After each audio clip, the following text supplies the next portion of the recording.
What's up, guys? How you guys doing? I'm Singh. You guys are watching Sikh Arms. Today we're going to talk about this guy right here, the B&T APC9K.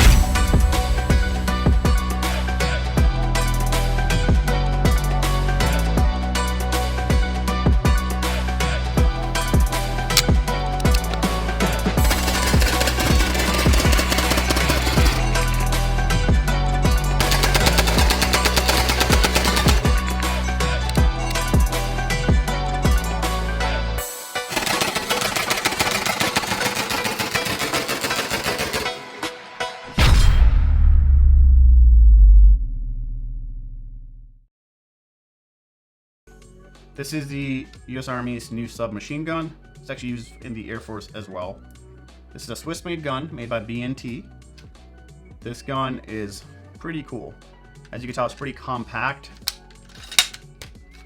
with the stock forward, and it's quick to retract that stock, and even then it's a very, very small package. So basically in this video, like most of the other videos, we'll kind of go over the gun, a little bit of how to shoot it, and just some facts about it, right? So this gun was designed in 2010, went into production 2011, and started being sold to different departments, militaries, things of that nature. So since it's been in circulation since 2011, and obviously is currently in circulation. This is pretty similar to its, I'll say, the bigger brother, the APC9 Pro. Only difference is this is a K model, which makes it a little bit smaller, right? Just the hanger smaller, barrel smaller, rest of it is pretty much the same. Also, like I mentioned, in 2019, the U.S. Army did select this as a submachine gun. It's used for more like their private security detail, things of that nature. So, judging by the size, you could tell what this weapon was designed for. This weapon was designed for very extreme close quarter combat, such as clearing rooms, buildings, embassies, things of that nature. It's not a gun that's made to engage targets further distances. I mean, you can still hit them, but that's not the intent behind creating this firearm. It was for close quarter combat, and it was meant to be very compact. Right? Can't beat that. I think they did a pretty good job on the size, the feel, and quality of it. It feels very good.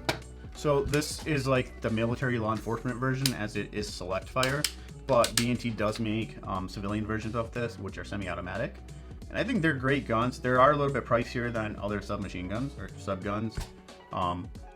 But you could tell the quality difference. Like, these guns are a quality piece, right? And they make really good home defense guns too, right? Just from the caliber itself, the size, how nimble and maneuverable it is, whether it's hallways, doorways, things of that nature. Ballistics of the 9mm, it's good home defense round in general. And then it has very little recoil and muzzle rise, which are all the things that you want, especially if it's like a life or death situation or a home invasion type of a thing. And it's also why law enforcement likes these things, like SWAT teams, things of that nature. A lot of them are replacing the MP5s with these. All right, let's just kind of talk about this gun. We can start from back here. The stock is pretty nice. I like it. There's a few different positions where you can stop it at. I like it all the way out because it's pretty small as it is. So to deploy the stock, all you do is just pull it up. That's it. These little grooves get caught in this little piece thing. I don't know what the hell that's called, but it locks it in place.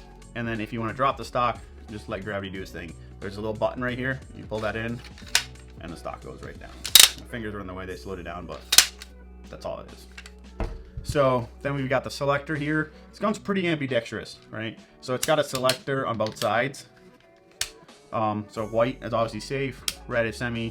This long red line is full auto. The civilian version will have the white and the red dot, and that's it. We've got mag release on this side, as well as this side. Remember, ambidextrous. So drops the mag, drops the mag. And then we've got a bolt release and a bolt catch on both sides as well. There's one right here, and then there's one right there. The charging handles are also ambidextrous. They fold forward. You should grab them back and charge. Or you could do it from this side, right? They've thought out a lot of stuff on this gun, how to make it a very compact gun and still full of features. It's a pretty cool design. It's very simple to take apart. There's just two little pins right here, right there and right there. that takes the lower off. The stock end just kind of slides out, and then just the upper receiver. The bolt comes out pretty easily. It's a pretty cool package. It's got a pretty high rate of fire. This thing shoots like 1,080 rounds a minute, which is pretty insane. That's quick. I think that's pretty much it, man. Like, overall, this is, I mean, it's got chosen as the Army's new submachine gun for a reason. It's a great gun. And is it worth the money, especially in a semi configuration? I don't know, to be honest with you. I do like my Scorpion as well. It's not back there, but somewhere over here. It's about half the price. But the Scorpion is lighter. I think it looks a little bit better than this, but that's just an opinion. It doesn't really matter, right? This does, like, if you pick up this versus a Scorpion, this feels a lot more quality. But it could just be that, hey, it's got, you know, metal instead of polymer for its frame. So overall, I like it. I think it's a great gun, and it's easily going to replace a lot of MP5s in different departments and different countries. So right now, there are a few countries that are using this in their militaries. Obviously, the US is Switzerland. They're probably using it there.